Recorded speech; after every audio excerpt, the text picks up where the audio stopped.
হলো ফিতে কাটার মধ্যে দিয়ে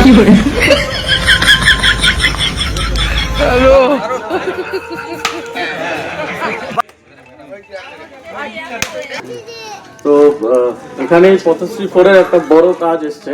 তো এই রাস্তায় কিভাবে কি হবে আমি একটু বলে দিচ্ছি বিষয়ে, ঠিক আছে? প্রথমে ড্রেসিং আছে, যে 700 মিটার রাস্তা আছে, পুরো ড্রেসিং করতে হবে, ঠিক আছে?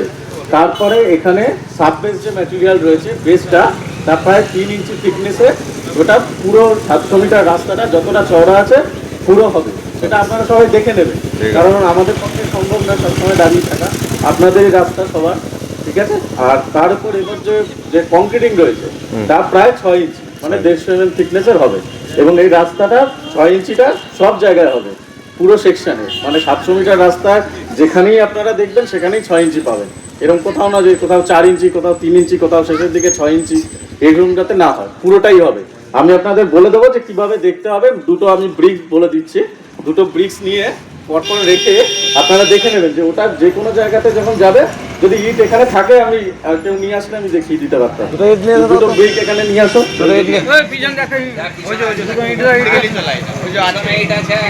এখানে ইট আছে এবং কাস্টিং তো হবেই, সেসব তো দেখে নেওয়ার। তারপরে যেটা গুরুত্বপূর্ণ ব্যাপার হচ্ছে তাতে যাতে কিউরিং হয়, জল দেওয়া হয়, ঠিক আছে? সেই জিনিসটা মিনিমাম যেদিন কংক্রিটিং শেষ হবে তার 10 দিন যাতে জল থাকে রাস্তায়। হ্যাঁ, আরেকটা নিয়ে আসলেই হবে। ব্যাস, ঠিক আছে, ঠিকভাবেই রাখুন একদম।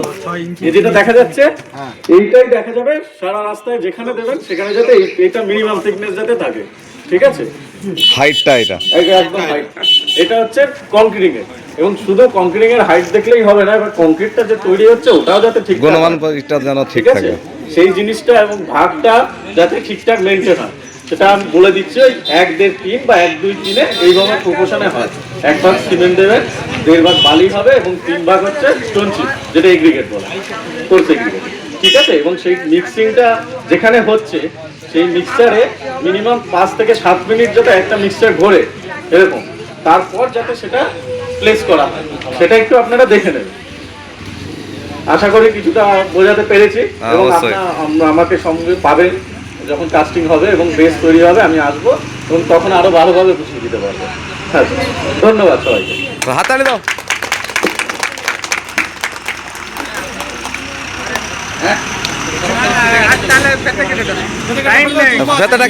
আমরা যে রাস্তার প্রথম যে কাজ আমাদের উদ্বোধনী অনুষ্ঠান, সেইটি ফিতে কাটার মধ্য দিয়ে আমরা কাজ, রাজ্য সরকারের উন্নয়নের যে গতি, যে ধারা চলেছে তারই একটা পার্ট পথশ্রী রাস্তা। আমাদের চকলচিপুর এই রাস্তাটি বহুদিনের পুরানো, অনেক অপেক্ষায় ছিলেন এলাকার মানুষ। তার আজকে তার শুভ উদ্বোধন।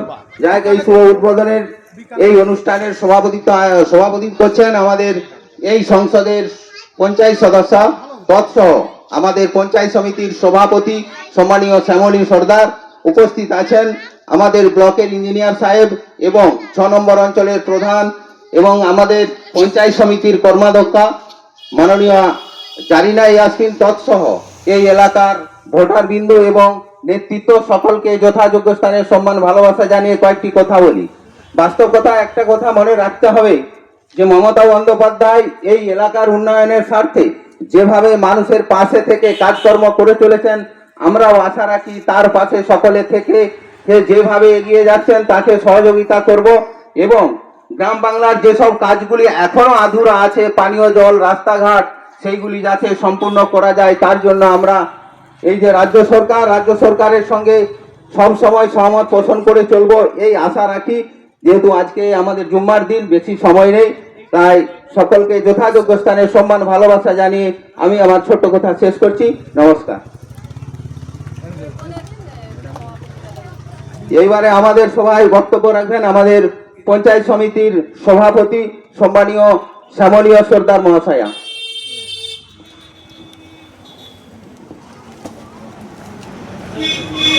নমস্কার। আজকে আমরা চকলচিপুরে যে পথশ্রী রাস্তা, সেই রাস্তা উদ্বোধনে আমাদের মধ্যে উপস্থিত পঞ্চায়েত সমিতির নারী শিশুর কর্মাধ্যক্ষ জারিনা ম্যাডাম আছেন, আমাদের ব্লকে ইঞ্জিনিয়ার সাহেব আছেন প্রধান ম্যাডাম আছেন, এইমাত্র বক্তব্য রাখলেন আমাদের আসাদুল্লাহ থেকে শুরু করে আমার পঞ্চায়েত সদস্য আছে এবং আপনারা আছেন উপভোক্তা যারা, এবং এই রাস্তাটি যিনি পেয়েছেন আমার এজেন্সি ভাই উনিও আছেন। আমি সর্বোপরি সবাইকে একটা কথাই বলতে চাই যে আমাদের রাজ্য সরকার, আমাদের মানবিক মুখ্যমন্ত্রী মমতা বন্দ্যোপাধ্যায় কথা দিলে কথা রাখেন। এর আগেও আমরা পথশ্রী ফেজ 2, ফেজ 3 তার রাস্তা পেয়েছি এবং এটা পথশ্রী 4-এর রাস্তা। আপনাদের মোহনপুর যে 6 নম্বর অঞ্চল, সেখানে পথশ্রী রাস্তা আমরা 4টে রাস্তা পেয়েছি। তার মধ্যে এই চকলচিপুর একটা, আর একটা আছে ঈশ্বরপুরে, সেটাও আমরা উদ্বোধন করব বিকেলের দিকে। তো আমার সাথে ইঞ্জিনিয়ার সাহেব এসেছেন। আমি শুধু একটা কথাই বলবো আপনাদেরকে, দেখুন অনেক কষ্ট করে কিন্তু রাজ্য সরকার তার নিজস্ব তহবিল থেকে এই রাস্তাঘাটগুলো কিন্তু আপনাদেরকে দিচ্ছে। আপনারা দেখে নেবেন যেন রাস্তার কাজ যেন কোনোভাবে না বন্ধ হয়ে যায়, কারণ আমরা ভুক্তভোগী একটা জিনিস যে অনেক জায়গায় রাস্তা করতে যাই, এজেন্সি কন্ট্যাক্ট পেলো, রাস্তা করতে গেল, কিন্তু বিভিন্ন সমস্যার সম্মুখীন হতে হয়ে রাস্তা বন্ধ করতে হয়েছে। সেই জন্য আমাদের মধ্যে আমাদের ইঞ্জিনিয়ার সাহেব আছেন, আমার পরে উনি বলে দিবেন যে রাস্তার কীরকম মাল ম্যাটেরিয়ালস লাগবে এবং কীরকম ভাবে কতটা থিকনেস সমস্ত কিছুটাই বলে দেবেন, ঠিক আছে? সেই মতো আপনারা এখানে একটা বেনিফিশিয়ারি কমিটি গঠন করবেন। যখন রাস্তাটা তৈরি হবে আপনারা অবশ্যই দেখে নেবেন, দয়া করে রাস্তার কাজ বন্ধ করবেন না। আমাদের মধ্যে এইমাত্র আমাদের উপপ্রধান সাহেব এসে উপস্থিত হলেন, আমাদের মুস্তাক ভাই, ওনাকে অসংখ্য ধন্যবাদ জানাই। আমি আরেকটা কথা বলতে চাই যে আমাদের মানবিক মুখ্যমন্ত্রী আমাদের যে গ্রাম পঞ্চায়েত, পঞ্চায়েত সমিতি, জেলা পরিষদ, তাতে আমরা রাস্তাঘাট, পানীয় জল সমস্ত কিছুই করতে পারছি, 15th-এর কাজ করতে পারছি। এবং সব থেকে বড় কথা, এই যে পথশ্রী রাস্তা, এটা কিন্তু আপনারা দিদিকে বলতে বলেছিলেন এবং সেই রাস্তাই কিন্তু নেমেছে। পাড়াই সমাধানের রাস্তা, তাতেও কিন্তু মানবিক মুখ্যমন্ত্রী আপনাদেরকে, সাধারণ মানুষকেই কিন্তু প্রাধান্য দিয়েছে। আপনারাই কিন্তু বলেছেন, কোনো পঞ্চায়েত প্রতিনিধি কিংবা কোনো প্রধান কিন্তু আপনার কোন রাস্তাটা হবে কি হবে না সেটা কিন্তু বলে দেয়নি। তো পথশ্রীর ক্ষেত্রেও আপনি ফোন করে বলেছিলেন, সেই জন্য এই রাস্তা নেমেছে, এবং পাড়ায় সমাধানের ক্ষেত্রেও কিন্তু আপনাদের মতামতকেই গ্রহণ করা হয়েছে। এটা আমাদের মানবিক মুখ্যমন্ত্রীর জন্যই কিন্তু আমরা এত কিছু পাচ্ছি। কিছুদিন আগে আমাদের বাজেট ঘোষণা হয়েছে, তাতেও দেখতে পেয়েছেন যে আমাদের যে যুবকরা এতদিন বঞ্চিত ছিল, তাতেও আমরা যে যুবসাথী প্রকল্প 21 থেকে 40 বছর আমাদের জলছড়ায় ক্যাম্প হচ্ছে। তো আপনাদের যে মোহনপুর 6 নম্বর অঞ্চল, সেই 6 নম্বর অঞ্চলের ক্যাম্প হয়ে গেছে। আবার কাল থেকে 21 তারিখ থেকে 26 তারিখ অবধি আবার নতুন করে শিডিউল হচ্ছে, তার মধ্যে আপনাদের মোহনপুর অঞ্চলের আবারও একদিন ক্যাম্প করবে। এবং যারা ওই ক্যাম্প বাদ দিয়েও যারা যেতে পারবেন না, তাদের জন্য 26 তারিখ শেষের দিনে আপনারা যেতে পারবেন।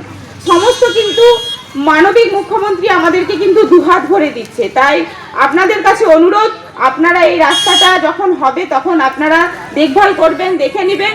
এবং অবশ্যই এই যে সরকার আমাদের পাশে আছে, শিক্ষা, স্বাস্থ্য থেকে শুরু করে সমস্ত কিছু উন্নয়নের ব্যাপার আমাদের কিন্তু বেশি বেশি করে জনসাধারণের কাছে পৌঁছে দিচ্ছে, এবং তার জন্য আপনাদের দায়িত্ব কিন্তু, সরকার কিন্তু সারা বছর দিন রাত্রি কিন্তু আপনার পাশে আছে।